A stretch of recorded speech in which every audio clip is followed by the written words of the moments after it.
I'm trying to make sure my background is acceptable.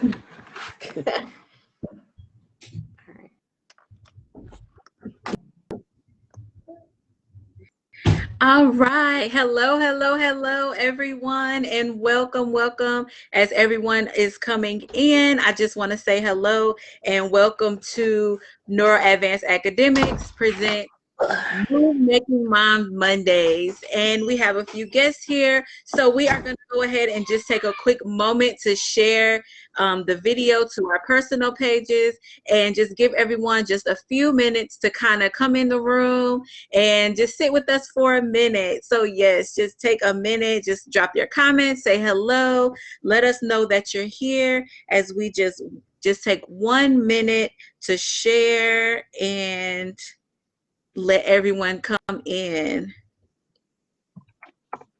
Yeah, so good evening, everyone. Make sure you are tagging an educator, a parent, a friend. This conversation is going to be absolutely amazing. You don't want to miss it. So go ahead and tag a friend, share to your page, go ahead and start a viewing party.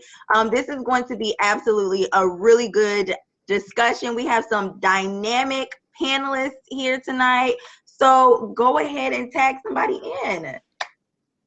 So So this evening, our topic is going to be burnout prevention, strategies to help with virtual learning. And just like neuroeducator Posey said, we have some amazing speakers. We are so excited to share with you all on this topic of burnout prevention, strategies to help with virtual learning. So I think we're just going to jump right in and start off with introducing our panel. And as we are good evening. So as we are introducing our panel, please share, please share, invite others on in. So the first we have Ms. Michelle Johnson, who is the founder of M. Johnson Motivates.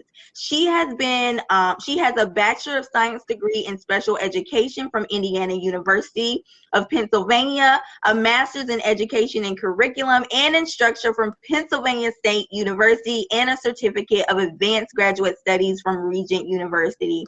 She has over 30 years of experience in the educational field, and she also her roles include Chief of Academics of Middle School Administrator and an NA Teaching Fellow and Special Educator. 2 snaps for that. She also is a certified trainer for student engagement and motivation. She's a lifelong learner, and M. Johnson Motivates is all about eliminating the frustrations of student and families overwhelmed with virtual learning. She boosts habits, increase focus and engagement, and she develops skills for students that they need to discover so that they have the potential within, the growth mindset, empowered to excel and thrive academically with self-confidence. So that is Michelle Johnson.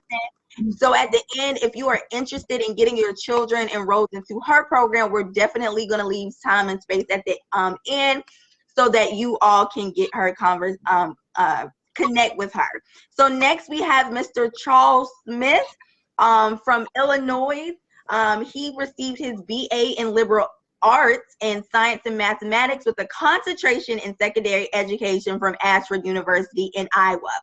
He has earned his Master's of Science specializing in brain-based teaching and learning from Nova Southern Eastern University in Florida. And you know we are all about brain-based learning and neuroscience education here at NeuroAdvanced Academics. He actually led teacher training or educator sessions for the district where a district on practices for classroom management, assessment, and engagement. He has coached boys and girls soccer, swimming and diving, and also women's college soccer. More so, he is the co-founder. Get this right. He is the co-founder of, help me out, Charles. It Project. Thank you.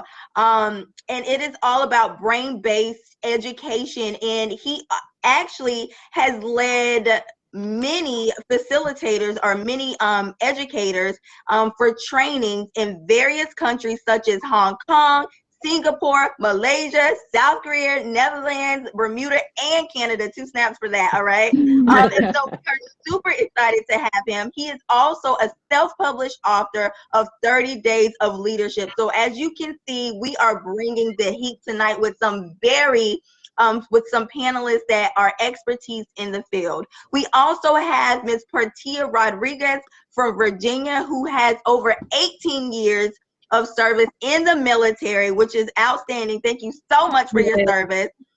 He actually is the manager of education and training for the United States Air Force. She has a BA in psychology, and her expertise is in planning, organization, teaching, young adult mentoring. And we are super excited. As you all can see, we have tons of education here tonight, tons of experience, and tons of expertise in this topic that we're discussing tonight on virtual learning. So go ahead and tag an educator, a parent, a friend, anyone you know who actually could benefit from this conversation on tonight. So thank you all again for joining us on tonight, and let's get into the conversation. Yeah, so we're just going to jump right in with question number 1. So what are the signs of cognitive fatigue from the effects of virtual learning? What does that look like? To help us out a little bit. So I'll jump in on that. First and foremost, cognitive fatigue is very similar. It's basically the neuroscience method of saying muscle fatigue, but for your brain. So it's having that fatigue where we've all been through very, very long days. Some of us have just got finished teaching all day. We've been on the screen all day, thinking, and we're like, why are we so tired? That's cognitive fatigue. So with our students, the same way we see them in physical learning, where we see them, that dazed and confused look, that's the same thing that shows up in cognitive fatigue when it comes to virtual. But sometimes you'll see kids who are on the screen completely, and they're with you, and all of a sudden the screen shuts off. And I'm not even talking about like they just change it to a black screen. It's like the screen in their eyes has gone from like this, like to like, and they are gone. So at that moment, that's some of the signs to look out to. Also, put it into the chat for your Zoom rooms or for your classes. Like, put in some questions there. And if you see the ... like people aren't responding, there might be some cognitive fatigue happening at that point. Okay, I love it. Does anyone else want to touch on that a little bit? Yeah, so it's when our kids aren't engaged, like Charles said, you see that dull look on their face, they no longer focus. And believe it or not, they're not remembering anything you're saying. So one of the signs for parents is your child just finished class and you ask them what they learned and they go, I don't know. Because their short-term memory cannot kick in. Their brain has literally been on overload, overexertion, and nothing is even going in the short-term memory, let alone long-term memory. One of my students said, she said, they heard it in class, they could do it in class, but as soon as class is over, nothing is left over. Your kids not paying attention. Their brain is just really tired, and it's overworked, and so their short-term memory is not firing in the same way. And so that might be a sign for parents to look out for too, in terms of Zoom fatigue.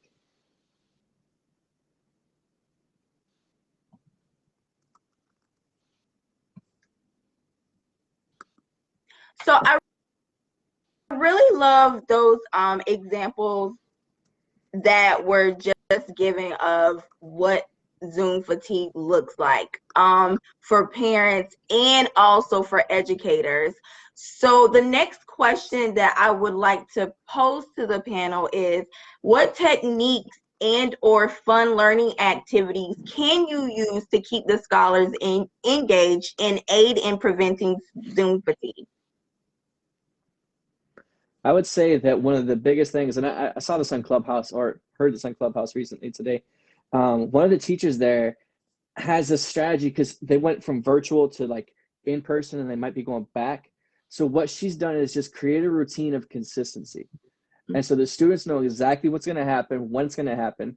And what she did is she built into her lessons 5 minutes of break time. So it's a brain break. And you can use the term brain break for your students so they know what's happening and why you're taking a break. So it's not just like, hey, go take a break because we're not doing anything. Like a purposeful brain break of 5 minutes. She puts the timer on her screen.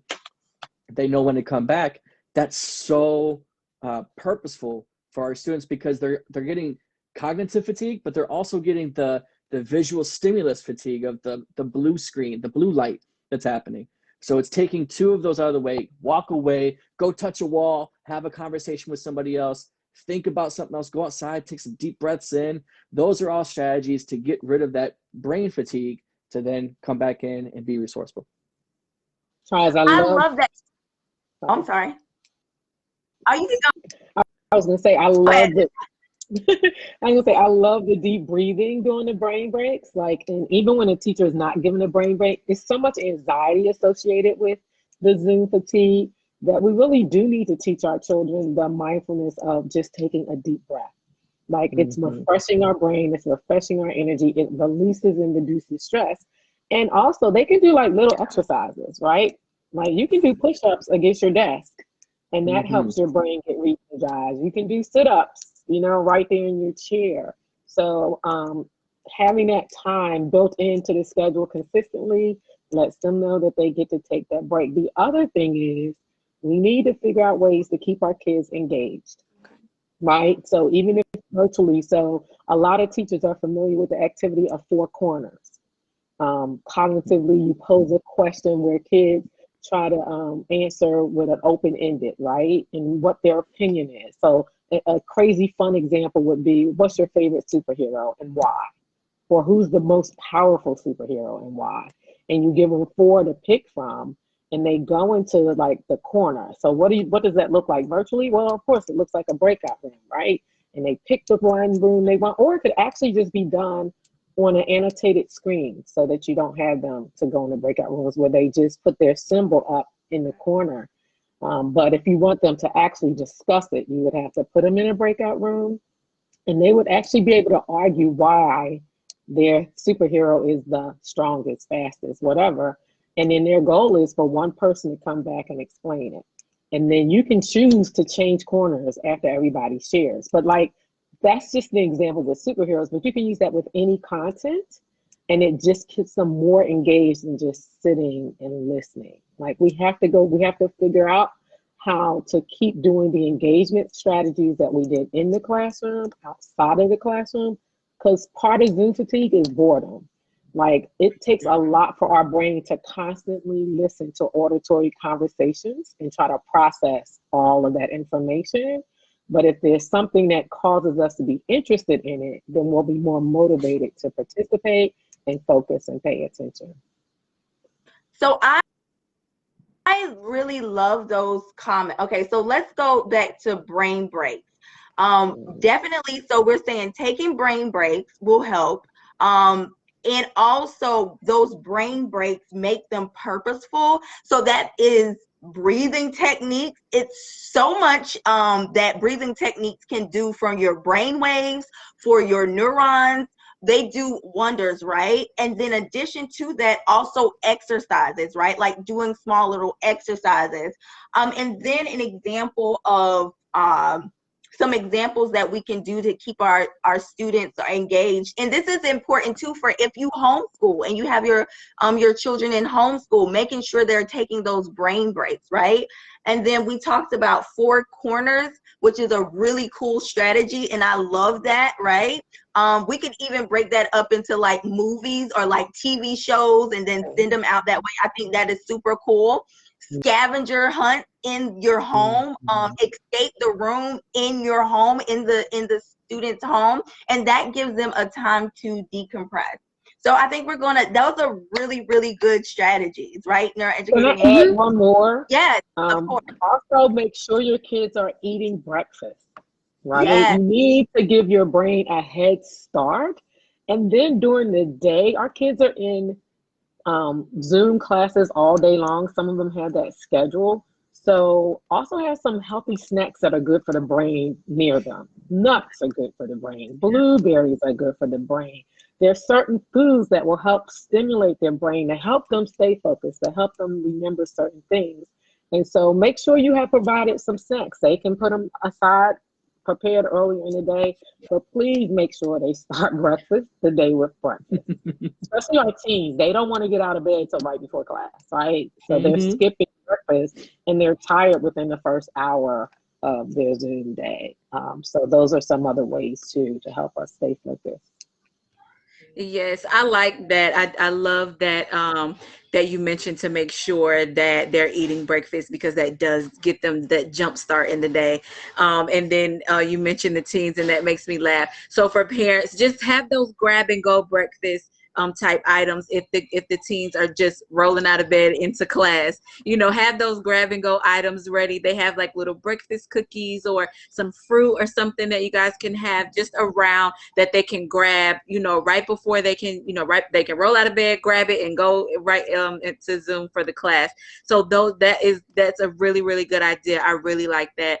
I have teenagers as well, but mine eat, so I don't have the problem of them not eating. But I do like to, I understand how it is of getting, making sure there are things around that they would like to get up and eat, give them that motivation to get up so they can grab those snacks before class gets started. So I love that. So we're going to go right into our next question.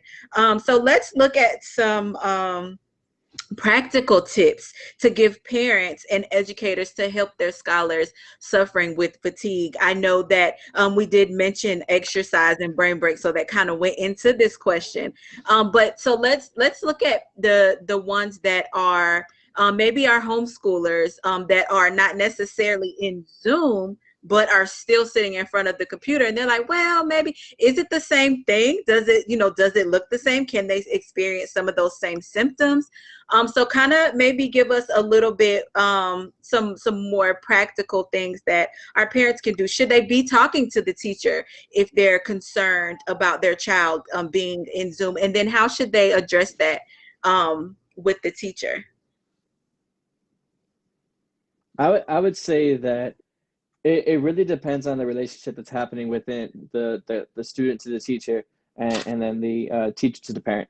And the reason I say that is we know that teachers are having a lot of issues right now, and parents are having a lot of issues right now, and then students are having a lot of issues right now. So if we got to be cognizant of the fact that our teacher's brain is also going through cognitive fatigue. And so if we have, hey, parents, call the teachers, and the teachers are like, I just need a break right now. Like, I got you, but I just need a break right now. So I think what parents can do is what we do as parents in the very beginning when kids are walking around, things that like hot stuff, like they're in the kitchen, they're walking around. It's observe, see what's happening, really watch what's going on with your student or your son or daughter. And then from there, when the child has had their time to decompress for the day, have dinner together. I can't stress this enough. Have dinner together. And during that time, as the parent, bring up things that happened for you today. And when you do that, and do it organically and authentically. Because when you're doing that, you're giving permission for your kids to come into the conversation and talk about their day. Because we know kids, when we say, hey, how was your day? They're going to look at you like, meh. But when you start talking about your day authentically and organically, it gives them permission to talk about it. That's a great, what we call temperature check. See what's going on in the classroom. And from those temperature checks, say it's like, man, Mom, Dad, I'm not understanding anything that's going on. They just keep talking over my head. I don't know what's going on. Now that's the time to get to the root of the issue with your child, and then possibly send an email to the teacher. Hey, I had a conversation with my son the other day, and he just wasn't getting things. Is there something that we could do on our end to support his learning? When you go that approach, it takes pressure off of the teacher. I'm not saying that we shouldn't put pressure on the teacher. It takes pressure off of the teacher. It calms their amygdala so they can focus in with the prefrontal lobe and cortex to be like, okay, I'm resourceful, let's go. And it gives them strategies to be part of it versus it's my fault or your fault. I love that. Okay, so let's break all of this down because you said a mouthful, which was really good, right? So first, the educator sense. Not only are students suffering from Zoom fatigue or cognitive fatigue, the educators as well are suffering. And so you will hear a lot of educators say, I feel like I'm working harder working from home than I would be in the classroom. Yes. So let's address that really quickly. So what can educators do to actually decompress and to deal with Zoom fatigue or cognitive fatigue? They need to take a break. I would say get away from the computer. When class is over, they need to take a break. Yeah, I was same thing. When class is over, they need to shut down for a little while, right? Because they, like you said, they're under the same stress, right? And so are the parents. Like everybody is under this stress. And so just taking a break from all technology, from everybody, parents, kids, like that dinner idea is the best. I love right? Yes. Love that. And I love the modeling aspect, what you said, make it organic, authentic, but make it be the model, right? So you start off talking about your day so they can actually see what that conversation is like. How do you articulate that? So I love that. And we actually have someone in the comment section said that maybe include a question or two that students should ask the parent 2 to 3 times a week and have a 5-minute discussion at the end of class, kind of like a wine dime moment. Yes, so I like that idea too. Very, very nice. But that was really good. And that temperature check comment too. That was suggestion or tip. That was really good too. One of my friends, if I could add to that, one of my friends, his name is Josh Holm, and him and his wife have had this routine since their kids. He has 4 boys in one house. So you know, in ages from high school to like, hey, the kid is still, you know, he's growing up, you know what I'm saying? So Josh comes home every single day and he asks the same 3 questions. What was the best part of your day? And this is right before the kids go to sleep. What was the best part of your day? What was the worst part of your day? And would you change anything about your day? If you would or wouldn't, why? He asks those same 3 questions every single day. It's a routine that his kids know, and he's instantly doing a temperature check right before they go to sleep. And then kisses and loves you. Have a great night. Boom. Like something that's short, that simple, tells the world. Yeah. I love that. That also gives them that time to kind of evaluate their day themselves, even if they hadn't thought about it. I mean, since they're used to it now, you know, they're pretty, you know, they're probably pretty cognizant of, you know, how they're feeling throughout the day and different things. But that kind of, like you said, that temperature check, it kind of like says like, hey, you know what, maybe there was something that happened today that, you know, I may need to talk about. Open-ended questions. Do that for your kids all the time. Like my kids were never allowed to say, when I said, how was your day? They were never allowed to say it was good. What does that mean? And it increases their ability to, one, be able to label how they felt that day for real. Like feeling beyond good. Like good is not a feeling, right? So, how was your day? And they had to use more feeling words, and they had to really think about how their day was. One thing for teachers too, we always talk about wait time, right? In between questions. We know how important it is to allow wait time in between questions. One, so that every child has an opportunity to think of an answer. But right now, wait time is even more important because of what I said before. Everything is auditory. Everything is processing. So we need to give those kids time to process everything that's coming in so that they can answer back.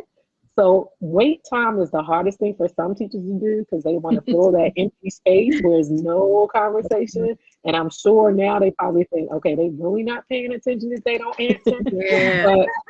But one of the things that reminded me of that is, do you know why Mr. Rogers was so popular?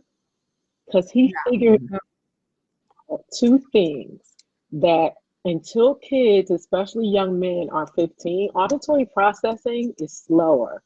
They develop it slowly, right? So most of us talk too fast.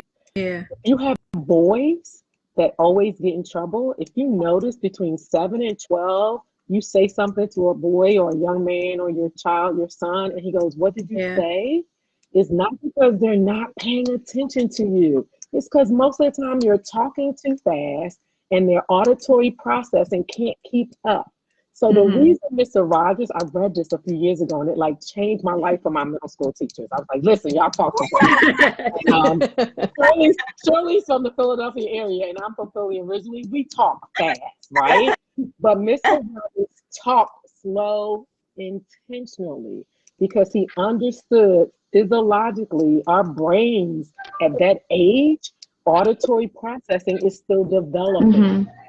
And so in classrooms, and boys develop slower. Sorry, guys. The girls can be able to, they learn real quick. Okay, she's gonna say this fast, but I gotta pick this up. But our guys are struggling. They're like, wait, I only caught 3 out of 7 of those words. Yeah. So my brain is trying to figure out what the other 4, how to fill it in before I can even ask the question. So wait time becomes real important because it allows you, 1, slow down when you're speaking, and 2, it allows them to try to process what you're actually saying, right? So that they can answer. And it's hard virtually because there's a slight delay, believe it or not, in our virtual screens. And so our brain is already dealing with that slight delay, right? We don't have the eye contact. We don't have the same nonverbal participation that we would have face to face. So all of those factors are important. That is really good. I love the fact that you said that. I think it goes beyond middle school. I think it goes into even high school, especially where it's up to 15. It's up to 15 for boys. Yeah, I mean, that was like so deep, like on so many different levels, because it's like you want them to give a rapid response, but sometimes taking that time to allow their auditory cortex to catch up, or processing to catch up, it makes so much sense. So simply slowing down can help significantly when we're talking about virtual fatigue or cognitive fatigue. That was really good. I definitely agree with that one. I really like that one. That was helpful for me. Teenage boys, right? That one was helpful. When they say how, they not ignoring you. How means I'm still trying to process what you're saying, Mom. I'm not ignoring you and I'm not being rude. I'm really just trying to figure out what you just said. I like that. I know I was reading yesterday and there was something where it mentioned about the delay, and although the delay in the videos, and although it more times than not it's only a millisecond of a delay, that it could cause have a negative effect on a child's self-esteem if they feel like you're not paying attention to them because they don't understand that delay is there. However, if you implement that delay time, it would help them understand that part. Like, hey, we're just, we speak and then we speak slowly, but at the same time, we give time, for others to be able to respond, or we give time for, everything to catch up, not only our brains, but the computers as well. So I really like that. It makes a lot of sense to get, especially, virtually, just to give that time and that delay. I really like that. I appreciate that. And something you could add to that. Sorry. No, you have to teach your kids how to do it. When I first started working on wait time, when it became real popular, when I was in the classroom a long time ago, I used to say to my kids intentionally that I do not want anybody to answer any question I have until I put up my hand. And I'm going to wait 5 seconds. I'm going to silently count 5 seconds. And then I had a signal and I would like raise my hand and I would change the signal. And the kids eventually got used to wait time. Yeah. Right? They got used to the quiet. And then they appreciate it. Like, and if I would forget, they're like, yo, hold up. You did not give me time to process that. I'm gonna need you to not let anybody answer for another 5 seconds. Like, it became a routine. It became one of our classroom norms, right? I like that. Charles, you had something you wanted to say? Yeah, I was gonna say with exactly what you just said. Beautiful. Like, do that. And you could also, like, that's mind blown. And you can also teach them in a way of using just 3 words that you could always use it, every single one. Think, write, share. And so when you pose a question, hey, we're going to talk about the Pythagorean theorem. We're going to talk about why does a squared plus b squared equal c squared. Think about it, write it, now share it with somebody else. Okay. And that gives them time to feel confident in their answer because they're sharing with somebody next to them. You know, or if you're in the Zoom, put them in a virtual breakout room. All right, you guys are going to talk about your answers first. I'm not jumping in. One of you guys are going to come in, or one of you all is going to come back, or the whole room is going to come back, and you're going to share your answers. Another way to build that up too with that wait time is once they've shared their answers, use the emojis that you have on your Zoom. Use the stamp, use the hands up, use the clapping. When anybody says something that you agree with, do the clap. And now students are clap, clap, clap, clap, clap. And it's building the engagement. You'll see those screens go from off to on that quick. With that wait emojis that you have on your Zoom, use the hands up. No. I can hear myself. I see that. Okay. Another thing is make sure you create a space for learning.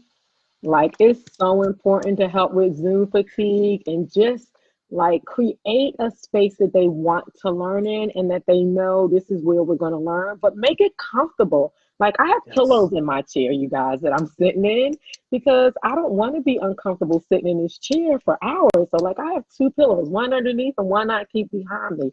Let them decorate their space in some sort of way so it feels like school. In the beginning of the year, a friend of mine shared a strategy that some middle schools did, and they let kids make a fake decorated locker. Like, you know how kids decorate their lockers in high school? And so they were allowed to like make their background what they would have decorated their locker like, right? So they felt like it created a comfortable space. And this probably gets into our other guests. I know we've been talking about the monopoly. One of the ways you can help is declutter. Like, your brain works overtime when you have a mess. Like, Shirley and I were on a call and I was looking for something. I was like, girl, I have papers everywhere. The organization lady is so unorganized. And I couldn't get my thoughts out to her. Like, I could not. I had to clean up my area. So in order for them to stay organized, they need a schedule, they need to declutter, they need to create a comfortable space. You know, in the beginning, we said kids shouldn't do Zoom in their bedrooms. Well, maybe they should, but they should have a space in their bedroom that's designated for it, right? Maybe they're doing it on a beanbag. Maybe they have a bunch of pillows in the corner, not to go to sleep, but just to make it comfortable enough, but to create that learning space, but a space that they want to learn in, right? So that's, yeah. And then we talked about the break in between class and homework. I do something, I teach my students either, with adults, we do 60-60-30, where you do 60 minutes on, where you're just working in flow, 5 minutes in between, do another 60 minutes of flow, and then take 30 minutes to just stop everything. But for kids, you might want to break that down to 30, or even 15, a break 15, because if they've been in Zoom all day and then they have homework, you've been homeschooling all day, they need a break before that. And then they need designated structured time where they say, no distractions, we're going to do 15 minutes of work, you can take another break. So that they don't just completely just freeze on us and say, look, I'm not doing anything. That's why you have 100 minutes of time in my grade book right now. Yeah. To piggyback off of that a little. Oh, I'm sorry. No, I'm saying that's a way to keep them keep them motivated to want to work. It really does. To piggyback on that about the timers, for my children, we have a Pomodoro timer on our computers, and so what that does is they are given all of their assignments for the day. Well, they're given them for the week, but they pull out what they have for the day, and then they're able to put in everything that they have to do for the day. So their computers automatically are set to where it'll say, okay, you know, it's time to take a break. You know, you take a 5-minute break, And then that 5-minute timer will go off, and then it's time to get back to work. And then another 5-minute timer will go off, and then it's time to get back to work. And then after that, then they're able to take a 20-minute break. So that kind of helps. So using those, there are several free ones available on different app stores. There's some that you can have embedded into your computer. Like I said, we have one that I have set in their computer to where it just automatically, all they do is put their stuff in, and their computer screen will change blank. It'll change, or whatever color they choose, and it'll change, so that way they know, okay, it's time to take a break. Because it's so easy to get stuck. Like, I want to finish. So yeah, I love those Pomodoro timers. So Shirley, you want to go into the next question? Yeah, so let's go ahead and jump into it. I know Educator Michelle jumped or touched bases on it, but let's talk about the benefits of having an organized learning space and its effect on Zoom fatigue. I'm just gonna hold because I know we've been dominating the conversation, so I'm gonna leave it open. So I guess I'll chime in and just say that I think that Pinterest is a great way to go about finding out how you can, get organized or kind of create the spaces you were touching base on. One thing that I did see when I was kind of doing a little bit of research is parents can set up like partitions. And like, as you were saying, you can have them decorate their own space. So when you have that partition set up, because I know some parents have more than one child, you can have them set up that partition so they have, their own space. And then you can just break down those partitions. And the partitions that I'm touching base on, you can find them in the Dollar Tree. And it's the same, not folder, but same, I can't even talk. It is the same thing that you use when you have a science project. So you just go ahead and you put that up, and then you use the center, to put whatever it is that you would like, and then on the other side, two sides, you can put whatever it is that you like. I know that you were mentioning saying just having a specific space. So with organization in mind, what you can do is probably have each and every student or each of your children have their own little caddy. So in that caddy, it has what they need specifically. Make it fun, at the beginning of the school year, or maybe towards the middle of the school year, you can go to the store and pick out what pencils and pens you like. I like pink, so my caddy would be pink.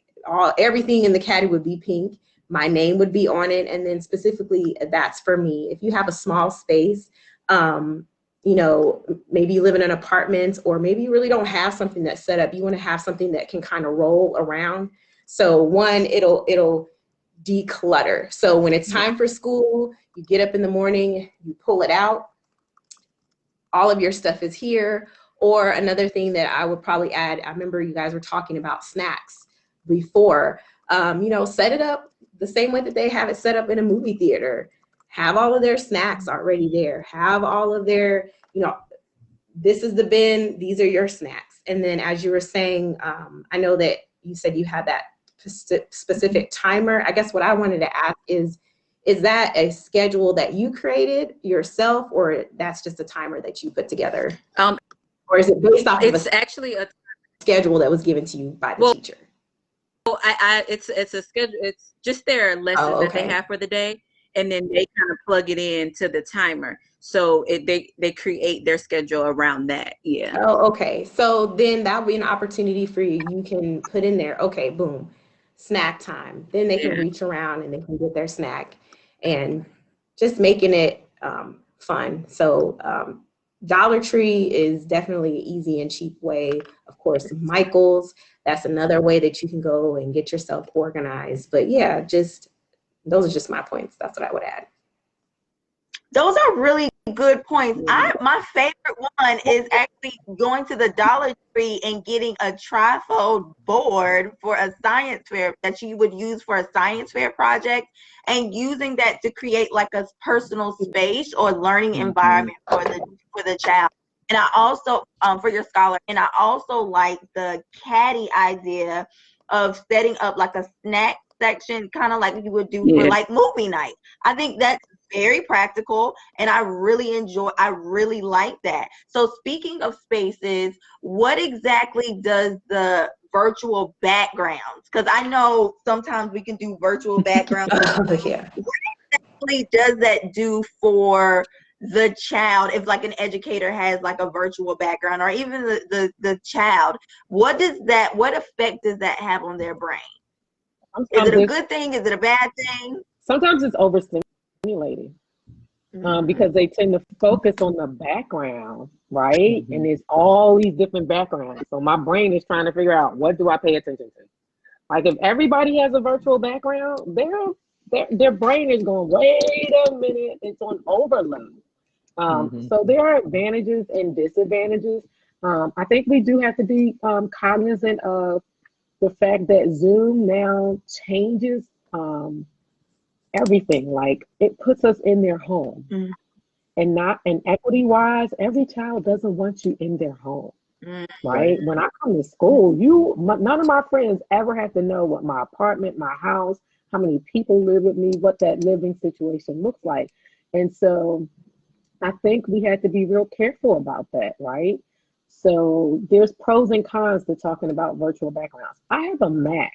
Guys, in the corner is a green screen because I used to get frustrated because my Mac would not let me change my virtual background on social parties on Zoom. I'm like, why does everybody have cute backgrounds? And my Mac was like, girl, you can't do this. If you don't have a green screen, right? So think about those kids who are on phones or devices that don't allow them to create that virtual background. So that idea of the science fair board is great, right? Because if I'm one of those kids, I can actually now put that behind me and cover up what I don't want people to see.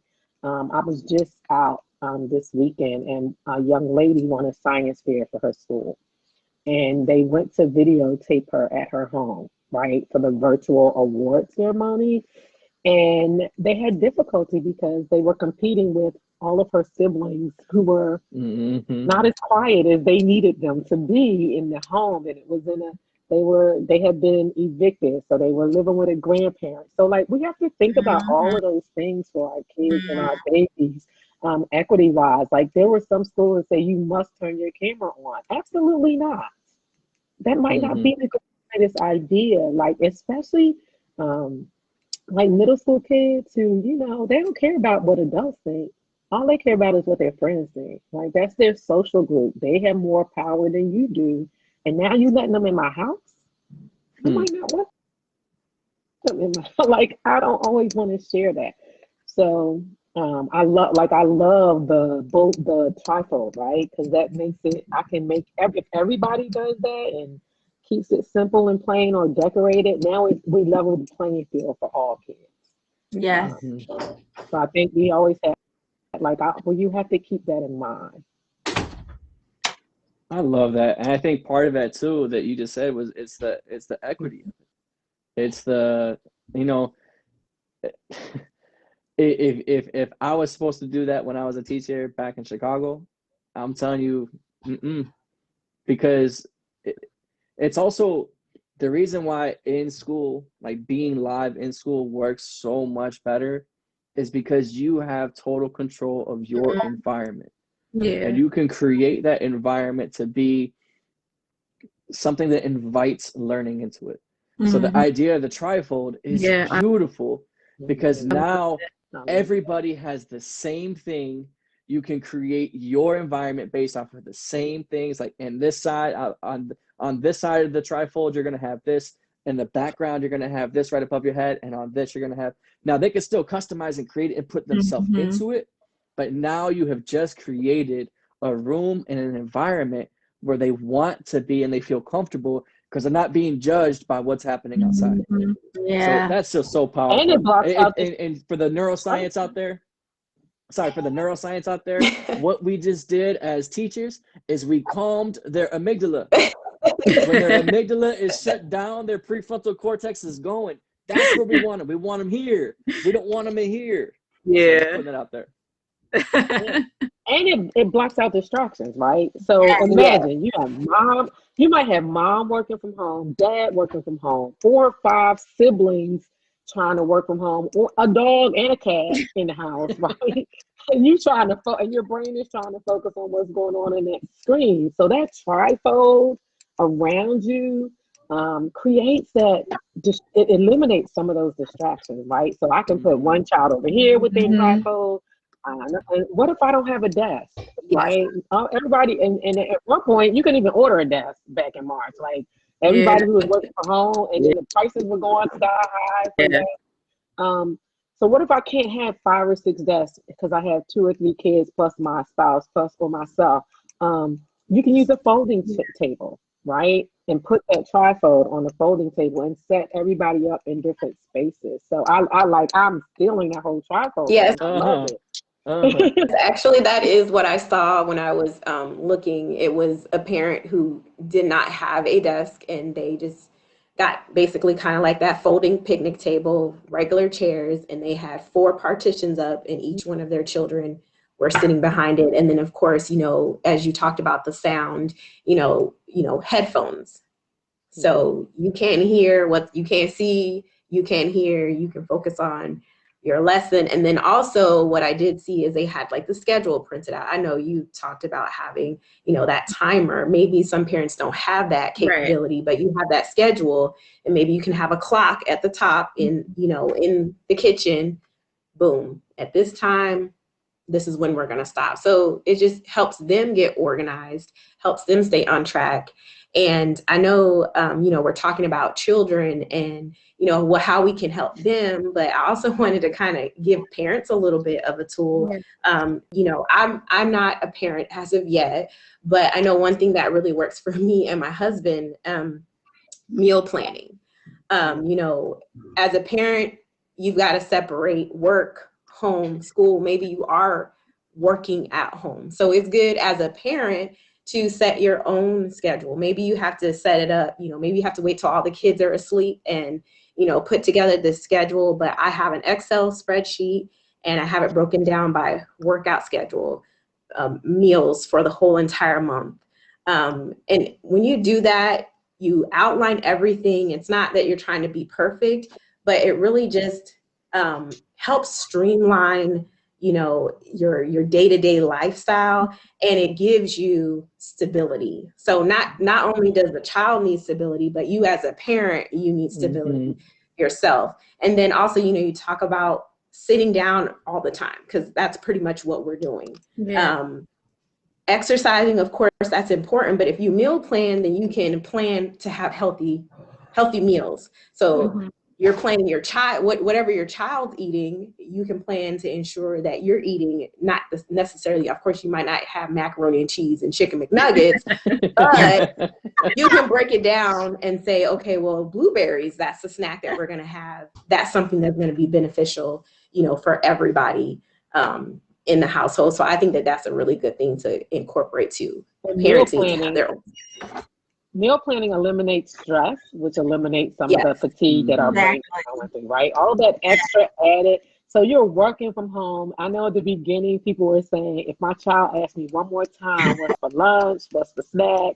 I have a 21-year-old, like I said, and like it used to drive me crazy. Like, what's for dinner? What we eating? So we did last year, this month, for the whole month of January, we planned out breakfast, lunch, and dinners. We shopped that way.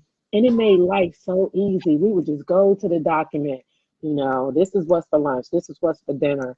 And it alleviated a lot of stress from us, right? So we're talking about that brain fatigue. Stress makes our brains tired, right? And so the more organized we are, the more our lives are planned out and managed. And it does this too. I have friends who have not separated their work time because it's from home, right? And so as adults, they are working 12, 15-hour days with or without children. I'm like, if you were at work, you would have left your office. You may have worked late, but you would not get up at midnight. But because your whole sleep pattern is off, which is messing up your brain, because you work until 8, taking a nap till 10, getting back up at 1 o'clock, doing more work. Like, what are you doing? Like, make a schedule and try to. And it's wearing them out. Like, their brains are overloaded, they're stressed out. And I'm like, please make a schedule and stick to it. We talked about them getting up in the morning too. Like some of your most successful, productive people have a morning routine. Mm-hmm. They have Mhm. whether it's exercise when they get up, whether it's meditation when they get up, play their favorite song. Like my family knows that I'm going in the shower if they hear Mary, Mary, the Little Girl. Like that's my first song. I have a playlist called Every Day, right? And that is the first song, and then I mix them all up, right? So they know they're like, oh, mama's up. She up. She ready to get in the shower because they can hear the song playing. Like that's part of my morning routine. But it lets my brain know, okay, we get ready for the day, right? So whether it's I have a core and a yoga workout that only takes me 30 minutes and then I jump in the shower with my music, right? And then I have my time that I spend devotional wise and then I start work. But that's built into my schedule, right? And it doesn't have to be that extensive, but the more you do that, it develops habits, Yes. right? Mm-hmm. People wonder why we tell kids, everybody, you should make your bed up every morning. There's a Mhm. couple reasons you should make your bed up every morning. One, it develops a habit, right? You get used to doing it. Mm-hmm. Two, believe it or not, you are more productive in a clean bedroom. You Mm-hmm. can Mm. sleep better when your bedroom, I know all of us can attest, when our bedroom gets out Yep. of control, our sleep gets off. If your sleep gets off, your brain's going to be tired the next morning. Yep. Yep. So those little things that you do that are rituals and habits help in so many different ways, but that morning routine is important. That getting up at the same time every day, eating your breakfast, whatever, like you have to change it for kids and what mine may look like or not. They may have their playlist that says, hey, this is how I get started for the day. And it may be slower or fast. It depends on the child, right? But everybody needs that morning routine because all productive people have one. Like everything you read about those of us who are productive, we have a morning ritual. Mm-hmm. But making up the bed, I used to, oh, why everybody, man, That's good. yes, they like get back in it tonight. But it becomes practice, right? So you can develop certain habits. Yeah, I really like that idea, and it definitely works for me. I am one that I like to do that. I don't get it every morning, but but I definitely feel better. I can attest to say that when my room is clean, I feel a lot better during the day. I feel more accomplished because I'm like, if nothing else is done, I know my room is clean. So I can attest that that does help me feel better during the day. So we're going to wrap it up from here. Thank you all. Just to kind of touch back on all of the amazing points that were made. If you are just now checking in with us, I really suggest that you go back and watch this whole entire video over again. There were some really amazing points that were made, and I cannot say them all, but I will just go and run through really quickly. So the first one are the signs of fatigue, of Zoom fatigue. So we want to watch for, with our students, we want to watch for that gaze, that zoomed out gaze. We want to look for that. We want to look for them not being able to remember what they're being taught, not comprehending, not responding. We want to look for those different things with our students and with our scholars. And the next thing that we want to do, so some techniques for keeping your scholars engaged, we want to ask open-ended questions. We want to take brain breaks, and brain breaks can include deep breathing and exercises. And then some practical tips for parents and educators. Talk to your children. Ask them questions about how their day was, how they're feeling about things that are going on, the changes that they're going through, and Your different things. educator, Yancy, can I jump in on that comment really quickly? Yes.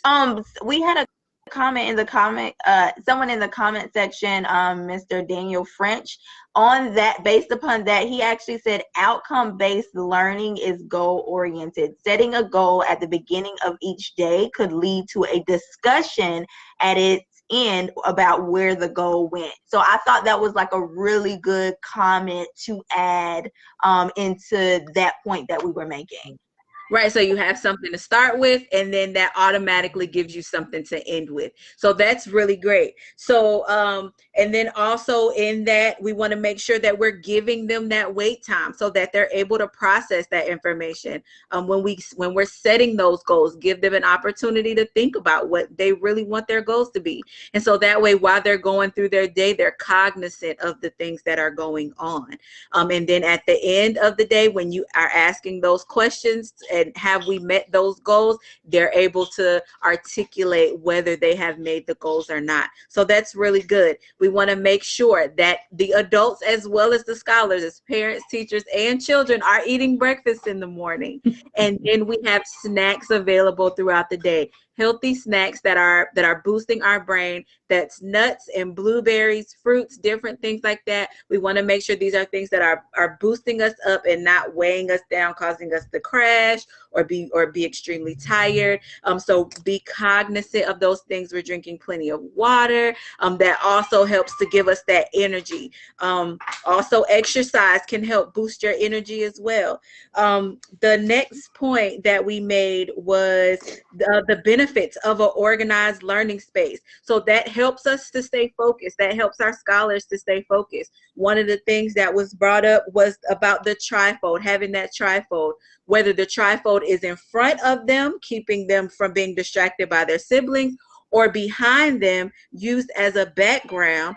And that way it's all one for all of the scholars that are in your class. Everyone has the same thing. No one has anything or any less. And everyone is something that everyone is able to attain. So no one feels left out in that area. Those partitions are amazing for our scholars to help have their area organized. Ensure that we are allowing our scholars to help with the organizing, with the decorating. Let them put themselves. We have what they need to have, whether it's a schedule posted, a timer, a clock set up, whether it's having their books in a certain place to where they can reach them. We can have their caddies there with their names on it, with all of their pencils and pens and whatever else they need for class, depending on their age level. So those are all different ways that you can organize their area, but we want to make sure they're involved in that as well, so they can feel a part of it, making them feel productive and focused in their learning.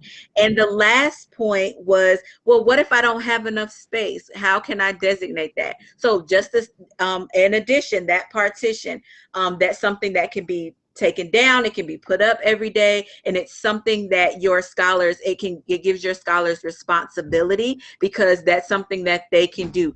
They are able to set up their partition. They're able to take it down. They keep up with it. That gives them responsibility, and they can do that at any age level, from kindergarten all the way to 12th to seniors, and even the adults as well. So our kindergartners, they need that responsibility. They need to feel like they're helping out. Our little babies, they want to feel like they're helping and they're a part of their learning. So give them that responsibility of, in the morning when it's time for their learning time, they're able to pop out their partition, set it up, whether it's in the front or the back, whichever one they need, and that gives them that responsibility. And having that morning routine, and also having an evening routine. And it may look different for everyone. Yours may not look like mine, but guess what? That's absolutely fine. Whatever your routines look like, if you're not able to have everyone sit down at dinner every night, that's fine. Whatever works for you and your family, that's what the routine is. And I'll always I tell parents that all the time: whatever works for your family is what works for your family. I know Charles mentioned his friend that asks his boys those 3 questions every day. So that may not be around the dinner table. They may be in bed, just getting ready to go to bed, and he may say, hey, point 1, point 2, point 3. And then that's their time, but that's their schedule. If you can sit and have dinner every night, that's wonderful. Have those open-ended questions. Invite your children into the conversation. Give them the language to be able to articulate their feelings, how their day went. And we do that by modeling. We model that behavior. We model. So that was amazing. And guys, I'm telling you, if you're just now tuning in, those are just that is not even the meat of the conversation. So please, if you missed, go back and catch all of everything that these amazing men and women shared with us tonight. They gave some great tips and hit on some really, really, really good points that you should really, really know if you have a scholar that is on the verge or has reached Zoom fatigue, or if your little ones are coming into the Zoom learning field, or if you as an adult are at that point. And so I just want to give our guests an opportunity to just let us know once again, and our listeners, where you can be reached, how you can be reached on social media, and if they want to contact what it is that you do, what your services that you offer, and if they need to reach out to you, how can they reach you? We'll start at the top. Charles, you want to go first? Sure.